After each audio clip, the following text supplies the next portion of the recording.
Hey, what's up guys? Today gagastos tayo na naman. Para asa? Para kay Storm na pod. So, kaman akong kaligon na Storm. Ayan ako ang kontrapuhan. Nagamit ato ang Guapo ceramic coating. Lata nagdugay-dugay ato nang itrapuhan para musinaw na dayo. Kaya nagabot sa kasa, Guapo juga ayo. Muna na itsura niya ito. Buwanin sila ito. And wanang dugay mong bat sinadayin ta. For tama ito sa kasa ato sa tihatan sa itong daan itong Paris. Para all goods kayo ta. Ako ram good ang day off, so siya yung duty, ako day off.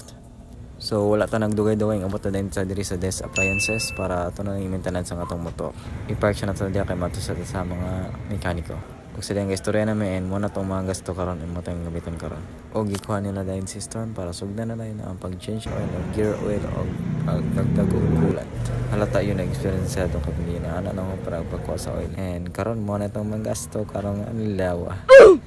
Diha, tanawang tagtag na 660 na yun. Bastot para sa Storm, gagawin ko. Aray ko! Og sa dihang sugdan na ninyo pagbutang sa oil, ang coolant and gear oil. Sa dihang halap pa ta dire, kayo na board na tagamay.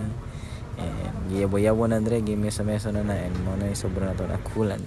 Napo dahil diri Honda Click, nakaparay na to, pero like sitwasyon. Tangtang man ng engine, so dako ng gasto. Aray ko!